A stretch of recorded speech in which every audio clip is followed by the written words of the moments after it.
Kia ora koutou. It's funny how once we learn something like driving a car, we often stop thinking about improving. You reach a level thinking you've got it. You rely on initial training, get comfortable, and become complacent. It's human nature. But on the road, especially for motorcyclists, that complacency can have serious, even tragic outcomes. Today we're examining a vital aspect of road safety with a focus on motorcyclists. However, as we will see, the ideas I present apply more broadly to learning and skill development in general. Let's begin by unpacking a critical problem.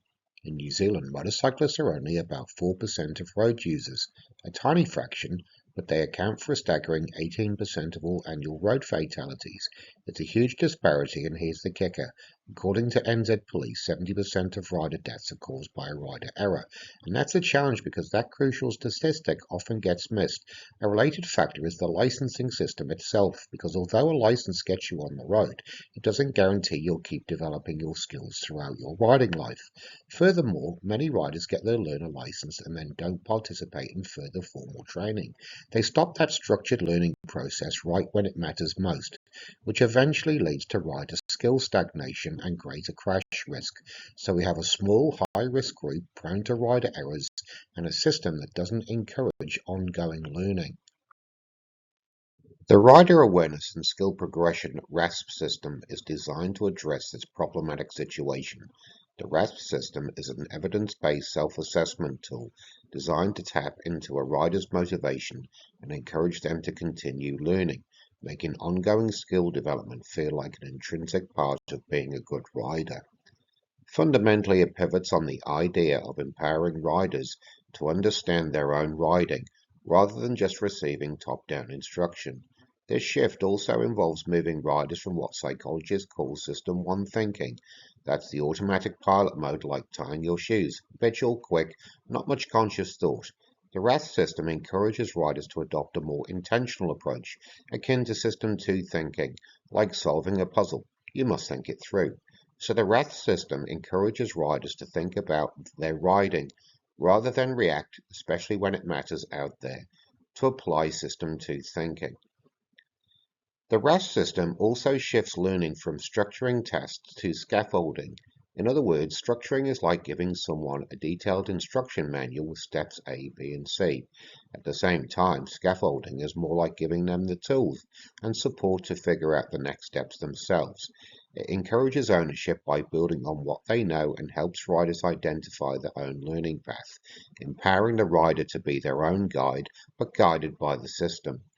This approach aims to create a virtuous cycle of learning that begins with self-assessment, gaining honest insight. Then that leads to targeted intervention, specific development based on your results. That intervention leads to measurable improvement and payoff, enhanced self-efficacy, meaning a stronger, more realistic belief in a rider's ability to ride safely and skillfully. Confidence is based on actual improvement. But this approach raises an important question. How does the system achieve all that and go from a nice idea to a practical tool? And that brings us to the Motorcycle Rider Behavior Questionnaire, the MRBQ, the engine of the RASP system. It's not just a survey. Its purpose isn't just labeling riders as risky or safe. It's more nuanced, and it breaks down and classifies specific behaviors in detail. It's diagnostic, not judgmental, using 43 scaled items. The MRBQ measures 5 particular factors, including a detailed picture of riding habits through a personalized rider report. There are traffic errors like cutting corners and not signaling properly, then control errors such as skidding and poor braking technique. Then speed violations are self-explanatory. Stunting, for instance, wheelies is the kind of risky showboating. And finally, safety equipment usage, wearing the right gear. The RASP system isn't just the MRBQ survey, it's built on some solid psychological theories, the science behind why it works, and this is what gives it the potential to change behavior, because it taps into how people learn and what motivates them. So let's unpack those theories. First up is goal-setting theory, and GST turns vague intentions, for example, I want to be a safer rider, into concrete actionable steps. Based on a rider's specific MRBQ results, it helps them set specific measurable goals, such as reduced speeding or smoother cornering, and it becomes a personalised roadmap for improvement. Then the self-determination theory, with its focus on rider autonomy, giving the rider control, competence and relatability. So instead of being told what training to do, the RASP system empowers riders to choose interventions relevant to their weaknesses. That sense of ownership is incredibly powerful for motivation and lasting change, and it boosts self-confidence too, seeing that progress in other words, and it builds confidence through seeing measurable results. Next is social cognitive theory. Here, the MRBQ results act as a kind of reality check against the rider's own perception of their skills, their self-efficacy. So comparing how good they think they are versus what the data suggests, and it grounds that self-belief. SCT also brings in observational learning, linking videos or demos of correct techniques, for example, like a coach reviewing a tape showing riders the how as well as the what. Finally, there's a theory of planned behavior, and this helps riders form a more negative attitude towards risky behaviors identified in their MRBQ by linking them to the consequences and by making the risk clear and encouraging them to form a strong intention to avoid those specific behaviors. It's about making a conscious decision to ride safer. So it's this kind of blend of different psychological angles that makes the MRBQ a diagnostic tool grounded in the theories of motivation and behavior change, and it bridges theory and practice into a truly personalized learning journey. Now let's walk through how the RASP system works in practice step by step. First, the rider completes their MRBQ online and answers the 43 questions honestly about their habits. Then step 2, the rider gets back their personalized report, not just a score, but a breakdown of their strengths and weaknesses across those 5 areas of traffic errors, control errors, speed violations, stunts, and safety gear, giving them that specific insight. This is the action part. In step 3, the report links their specific weaknesses to targeted interventions.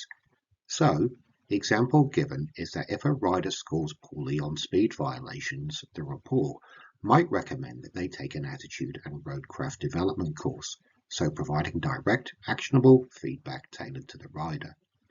Finally, step 4 is about the rider practicing the interventions by taking a course, honing their skills, and repeating the MRBQ online every 6 months. So the idea is to track progress, see the improvement, and create that continuous loop. It is not a one and done thing.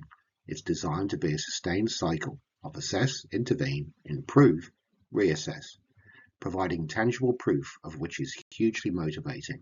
And it validates effort and keeps riders engaged in their learning and fosters that habit of continuous learning, providing concrete steps and measurable results. So stepping back a bit, why does the RASP system matter more generally beyond just the individual rider getting feedback? Well, there are benefits for 3 main groups. Firstly, for riders, it's all about empowerment, and a clear path provides more confidence based on real skill. Secondly, for training providers, it's a potential shift away from generic one-size-fits-all courses. They can offer more specific modules, targeted courses addressing the specific needs identified by the RASP system, making assessments efficient and potentially more effective. And thirdly, for policymakers, these are the guys worried about those national road statistics. For them, the RASP system offers a novel framework. It's evidence-based and it tackles the motivation piece, making riders want to improve continuously. That could have a real impact on national road safety figures, injuries and fatalities. So it has the potential across the board. But while it's very promising, we also need to acknowledge the challenges. No system is perfect. So what are the potential downsides and limitations that we need to keep in mind? When considering the limitations of the RASP system, one prominent example is the reliability of self-reported data. People might not be totally honest or even accurately perceive their own behavior. There can be social desirability bias exhibited as intentional underreporting of behaviors. That's always a challenge with self-assessment. There's also the classic intention behavior gap. This is when riders intend to follow the recommendations and want to practice that skill, but life gets in the way or they don't follow through. The intentional abstainers adage that good intentions aren't always enough. And finally, the ultimate success of something like the RASP system hinges on how well it is carefully rolled out and undergoes ongoing validation. Would also want to check its effectiveness using objective measures and monitoring, not just self-reports, to assess if the RASP system is making an impact in reducing crashes or near misses in the real world. In wrapping up, this has been a great opportunity to delve into the RASP system. We've seen how this self-assessment tool can tackle that critical gap in rider safety, and how it genuinely tries to shift rider mindset, moving from that automatic habitual system 1 thinking to the more conscious deliberate system 2 approach. It aims to move beyond just traditional training courses to create a genuine culture of continuous learning and improvement. If you connect this to the bigger picture, the RASP system really makes one think about how we can approach learning any skill, not just riding. For instance, think about that virtuous cycle of honest self-assessment, targeted action, tracking progress. How could applying that kind of structured self-improvement help you in other areas of your life, like pursuing personal goals or even professional development? So whether it's learning an instrument, getting better at your job, improving fitness, the core principles of the RAS system uses self-awareness, targeted effort, and measuring progress. They're all universal. So I hope this dive into the RAS system gives you some valuable insights and maybe a fresh perspective on continuous learning, whether you're on 2 wheels or facing other challenges. Thank you.